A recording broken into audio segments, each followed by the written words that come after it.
A proud supporter of this program, Riverbend Food Bank's vision is a hunger-free Iowa and Illinois. Whelan Presley Funeral Home and Crematory has been serving Quad City families since 1889. Whelan Presley Funeral Homes are located in Rock Island, Milan, and Reynolds and are proud supporters of WQPT. A personal experience with COVID-19 and our blood supply. Are there concerns about it in the cities?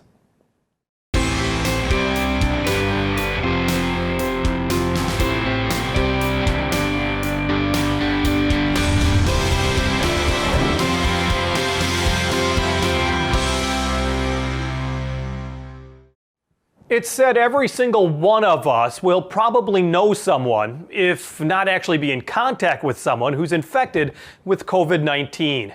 But as we've seen, it affects different people in very different ways. Some may never even know if they actually had it because they never got a specific test for coronavirus. They were tested for something else, like the flu or even strep throat. They tested negative for that, and so it was assumed they had coronavirus.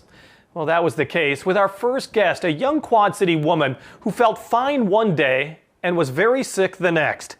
News 8 reporter Marissa Sulik joins us to talk about a story of sickness, isolation, and recovery. And joining me is News 8's Marissa Sulik. And Marissa, how are you feeling right now? It's got to be great, first off, to be outside.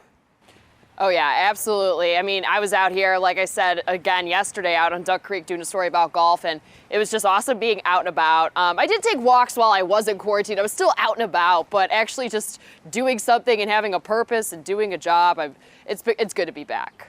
So take me back to just before you've got the diagnosis. I mean, how were you feeling? Because it really sounds like you were feeling fine one day and then the bottom just dropped out the next. Yeah, absolutely. Tuesday, we were doing a St. Patrick's Day story. I was out in Geneseo, and I felt completely fine. I was working with some employees at WQAD. I was at the station that day. Everyone thought I seemed normal, which I was, and I felt completely normal. And then when I went to bed that night, I kind of felt a little off, and I was like, you know what, I'll wake up the next morning and feel completely fine. And then I woke up Wednesday, and I felt absolutely worse. I had aches all over my body. I had a fever that would spike up, and it only would spike up throughout the day that Wednesday and a little bit into Thursday. It was short-lived, but the aches went on for days and days. Now, you got tested, but not for COVID-19, correct? Right, yeah. So I eventually got in contact with a virtual doctor on the Genesis app, which is what they kept stressing for me to do. They didn't want me to walk into an emergency room or an urgent care center. So I went through the virtual app, and there wasn't enough tests for me to get a COVID test, but for me to narrow it down to make sure, to see if this even was the flu, they told me to get the strep and the flu test. And when those both came back negative, I was told just to assume I had COVID-19, and that was from the Genesis doctor and a doctor I have at the University of Chicago. So with that statement, I was just told to quarantine for 14 days. So you're a young person, you're a healthy person, you probably suspected you'd be the last person perhaps to get COVID-19, if in case that's what you had. Right, absolutely. I did not think that it would hit me as hard as it did. And if it hit me this hard, that makes me wonder how it would hit someone who's more vulnerable, someone who's older, someone who maybe is a cancer patient or something. So that is really fearful. But at the same time, I mean, I don't even know if I truly did have it. There's also lots of people who are young who are just carriers. And my roommate, who also lives with me and was quarantined with me, she has been living with me these past 14 days, and she has not developed any symptoms at all. So I don't know if she does have it, or if she is just a carrier, or how this all works. But it hit me like a ton of bricks last Wednesday, out of nowhere. Yeah, it seems to really affect some people much more seriously than others, and that's why people are so concerned about COVID-19, is that people could be spreading it feeling good and not knowing that other people are getting it. But at your worst, I mean, you were talking about a spike in a fever, but you also had other issues concerning what? Taste and smell and... I almost forgot about that one. Yeah, that one went on for a whole week after. I think it was about 4 days after the aches started. So that weekend, I lost my sense of smell. I lost my sense of taste. And that actually was a new symptom that a lot of doctors were reporting that weekend when I actually lost my taste buds, which was just ironic. But yeah, and that went on for a whole week. I couldn't taste, I couldn't smell. And that's happened to me before when I've had the flu, but not for that long, which was really strange. We were talking about the fact that it's so easy to spread it among people who are your loved ones and that. I mean, did that have you a little bit worried at a time when you thought, boy, if I have COVID-19, I would feel awful if somebody who I love or even slightly like, that I gave it to them? No, that is so true. And I was actually planning on going home that weekend because I'm from Chicago and I was planning on seeing my parents that weekend. I've been home in 3 months and I don't know when I will go home next, whether I do go home for Easter or not, just because we really are trying to social distance and I don't want to spread anything, especially when I am out and about, to my parents who are in their 50s, their 60s. So they're a little bit more on the vulnerable end. But yeah, I mean, you don't want to, I want to go home and give them a hug, and that's just something you kind of question these days. So yeah, trying to stay here as much as possible and not going home. Is that probably one of the biggest issues that you had with the isolation? I mean, you spent 2 weeks where you could not leave the house in any way, shape, or form, or basically have any human contact. How tough was that? Oh yeah, that was absolutely tough. And it's one thing to be isolated in a house. I was isolated to an apartment, and it's one thing to be isolated to an apartment. I was trying to isolate myself to just my room. So I didn't want to try and, I mean, if my roommate was quarantined with me, I didn't want her to get sick at all. So I was trying just to stay in one spot. You really do kind of have to be your own best friend. I've been saying this for the past week now. I only saw her once in a while, and that was like if we were in the kitchen at the same time or if we were just crossing paths. But you do kind of feel lonely, and I mean, I went on walks and I saw people out and about, but I really just stuck with myself for 2 weeks. You learn a lot about yourself. Well, and when you're talking about isolation, I mean, think of it this way, is that you came back out into society, so to speak, in a very different world than 2 weeks earlier when you went into self-isolation. Did that surprise you at how much the world has changed in just 14 days?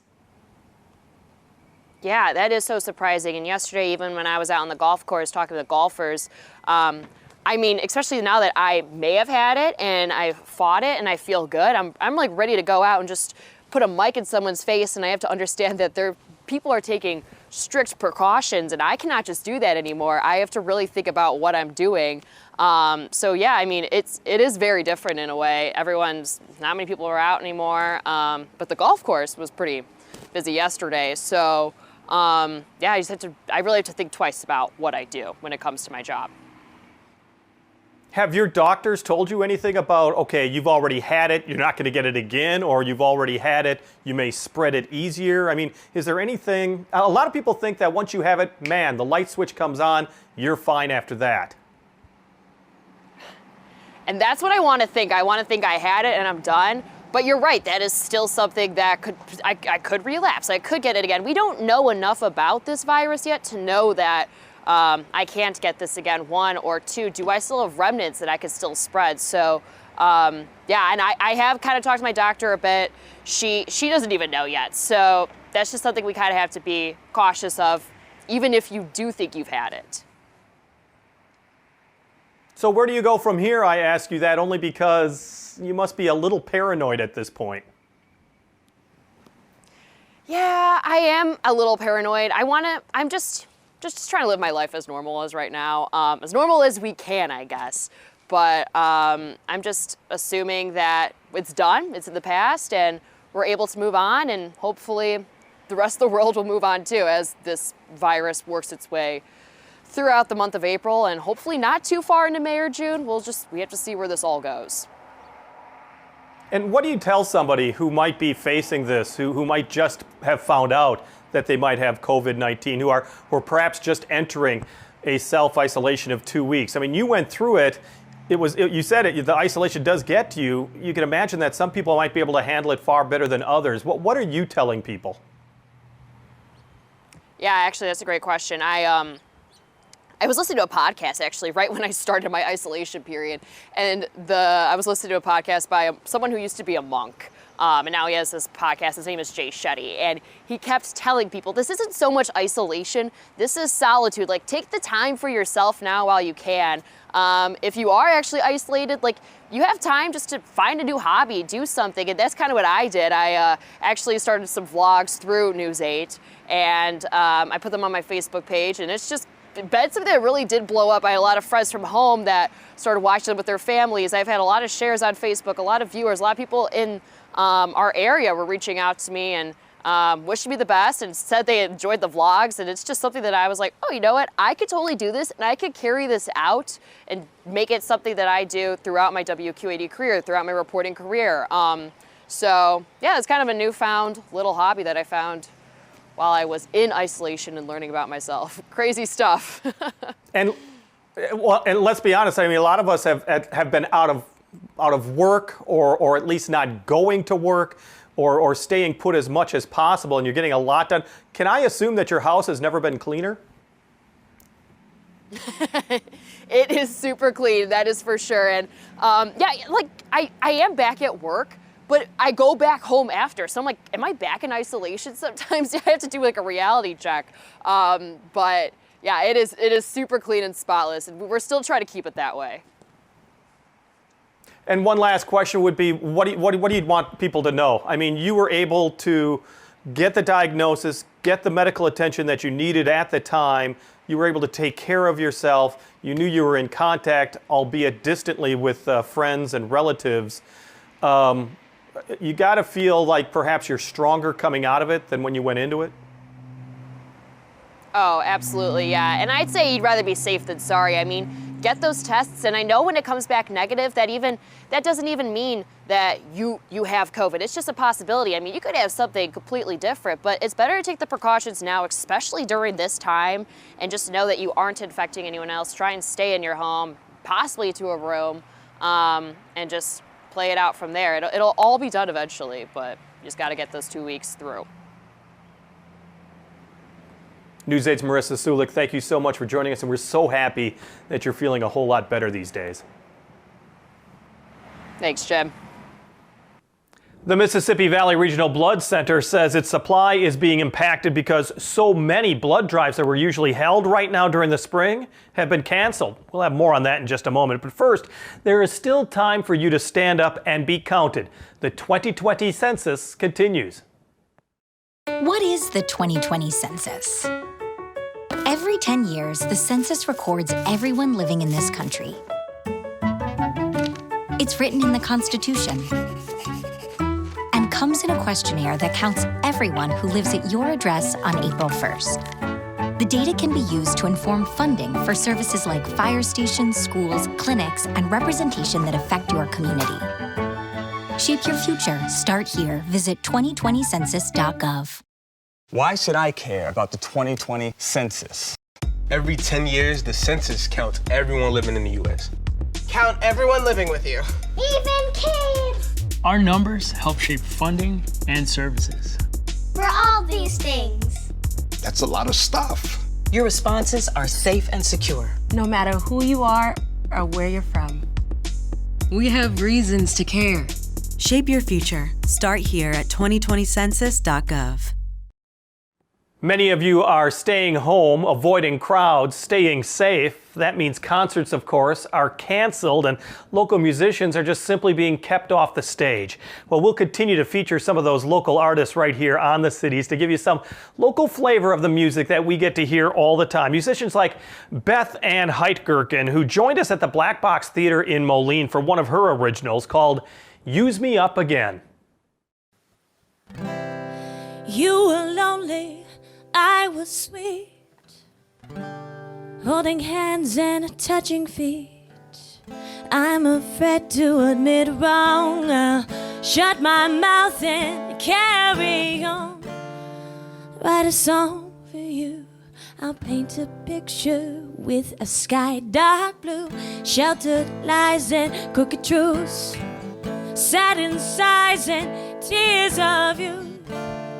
Use me up again. Use me up again.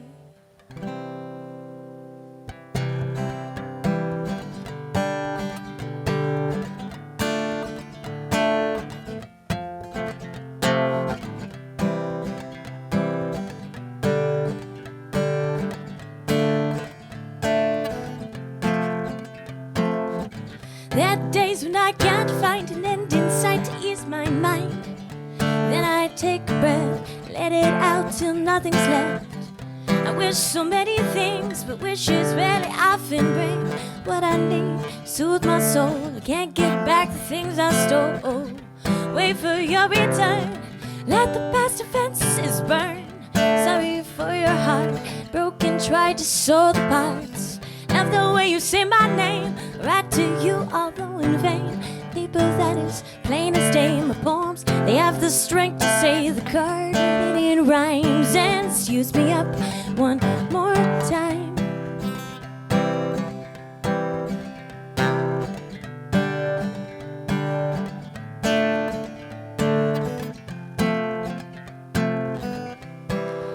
Somewhere over the rainbow, skies are blue. Somewhere over the rainbow, I'm with you. Somewhere over the rainbow, bluebirds fly. You are over the rainbow, where am I? Do do do. Do do do do do do do do do do do do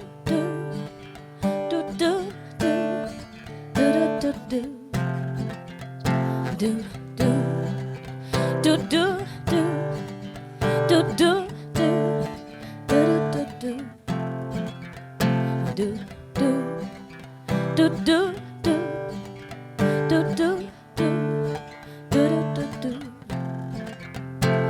The card written in rhymes ends. Use me up one more time. The card written in rhymes ends. Use me up one more time. The card written in rhymes ends. Use me up one more time. Gave my heart and gave my love, gave the earth and moon above. But love requires give and take. I took your heart to balance fate. Is there no other way to take all of the hurt away, except to let you go? If that is true, I'll never know. Late at night I rest my thoughts, dream of you and what we sought years ago, well in the park, on the stage and in the dark. We are far removed from them, our hearts are far. I'll try to send my love on down the street, addressed to you and wrapped up sweet. The card written in rhymes ends. Use me up one more time. The card written in rhymes ends. Use me up one more time. Use me up again. Use me up again. Oh, use me up again. Use me up again. That's Beth Ann Heitgerken and Use Me Up Again. Well, there are some concerns about the supply of blood in our area, not from actually the coronavirus itself, but from the falling number of blood donors. Schools are out right now, and usually that is a huge source for blood in the spring throughout our area. We sat down with Kirby Wynn from the Mississippi Valley Regional Blood Center. Tell me about the situation right now for the Mississippi Valley Regional Blood Center. Is that you're always a little worried about the blood supply, and now are hospitals in more dire need because now there's fewer surgeries, less elective surgeries being done? It's a good question.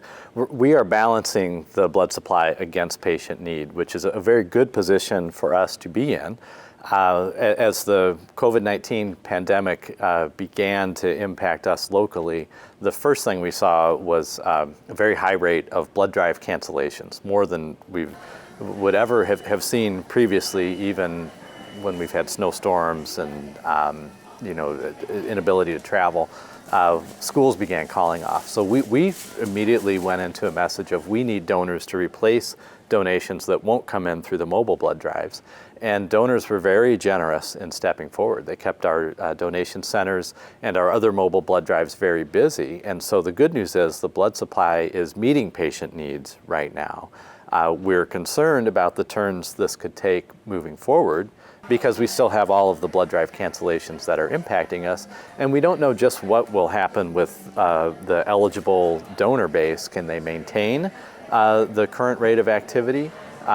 Will there be more blood utilization at hospitals? Currently, indications are that there actually is some less blood utilization. So it's our job now to maintain a balance of donations coming in and components going out to match patient need. And let's be honest, I mean, the blood donations aren't just for surgery. I mean, you're talking about people that need platelet replacements and all the other things that blood donations are used for. Yeah, in fact, transfusions aren't given to COVID-19 patients. Generally, they're used, we're thinking about the cancer patients who have ongoing treatment and might require red blood cells or platelets to make it through chemotherapy and radiation.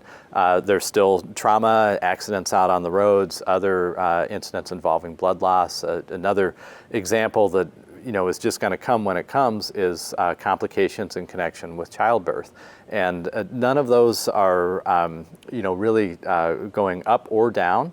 Possibly there's less trauma. There is some less blood utilization in general, probably in connection with fewer elective surgeries. And so we're working very closely with the hospitals we serve to understand patient need and what those trends are like. As I mentioned, there has been a bit of a downturn in the use of blood. So we're in a position of not wanting to over-collect, but while also managing all of these blood drive cancellations and the potential for increasing rates of infection within the donor base, which would also cause problems for donor presentation. People have been told to either shelter in place or told not to gather in crowds. Is that a problem as far as the blood drives or the blood collections are concerning for the general public? Yeah, we've taken some extra steps at our donation center and blood collection operations to make sure that we don't have staff or donors coming in if they're not feeling well. Signs on the doors, if you have any of these symptoms, don't come in today. Staff understand if you're feeling under the weather, don't tough it out and come to work. Be very much on top of monitoring any symptoms. Now, allergy season and that symptoms that you may have that are unrelated to COVID-19, but we don't always know the difference, right off the bat. We're asking people to stay home and refrain from giving blood. We also have enhanced sanitation and cleaning practices for our staff and cleaning surfaces and wiping down tables and chairs between donations. A blood donation center is always a very clean and hygienic environment in the first place. And of course, we can't fully maintain social distancing throughout the entire blood donation process, but we are asking everyone, for instance, who comes to give blood to first make an appointment. Because if we have walk-ins, then we're not really controlling how many people are in the facility at any given time. So that's a big change that we've made, is asking everyone to schedule in advance. Are there fears that the COVID-19 can be passed on through the blood supply? We haven't seen that. We haven't seen that patients receiving a blood transfusion can contract COVID-19. It's really, respiratory illness that is transmitted to others through the mucous membranes or, secretions from cough and sneeze. And so while we would certainly be concerned with any risk of any viral transmission to a patient receiving a blood transfusion in the industry's experience with coronaviruses in the past, and even now, we have not seen any evidence of people contracting COVID-19 from a blood transfusion. And the toughest thing for this blood center and all blood centers is that you really do rely, that is, on the kids, on these high school blood rallies that go on, on those donation sources. With that being gone, is that troubling as you head into the summer? As looking ahead, we see blood drive cancellations out through the end of May, on into June. At first, we lost all the schools that host mobile blood drives, and that is a very significant portion of our donor base. Many students, though, are still finding our donor centers and coming in, understanding the importance of giving blood. The summers are always a challenge for us because we can't schedule blood drives at the schools, and in general, the donor behavior across our donor base changes during the summer months. That makes it a little more difficult to find enough people. So we're currently seeing a reduction in the use of blood, but that all could come back in a big way if, for instance, elective surgeries that have been delayed happen at an increasing volume during the summer. So it could be very challenging. What we're asking of the public is please just listen to us in terms of when is the right time to schedule, because at the moment, our inventories are very good, and that projects to look about the same for the next couple of weeks. But if we take a turn and we see, for instance, increasing rates of infection, or the downtrend in the use of blood at the hospitals we serve reverses, then we'll have messaging out there that says now is the time.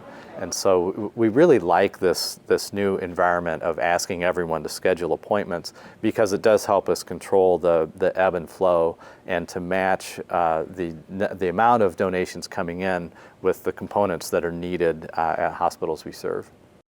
Kirby Wynn from the Mississippi Valley Regional Blood Center.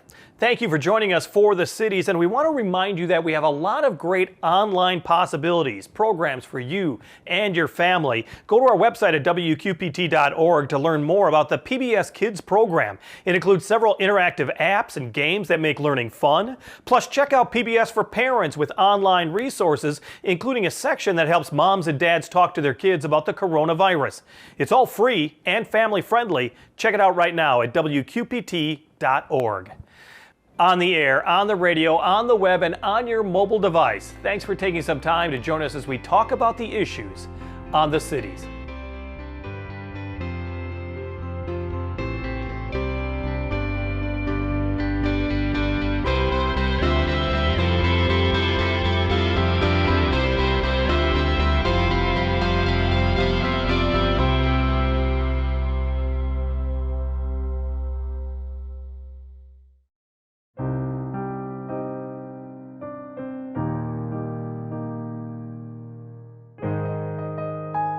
A proud supporter of this program, Riverbend Food Bank's vision is a hunger-free Iowa and Illinois.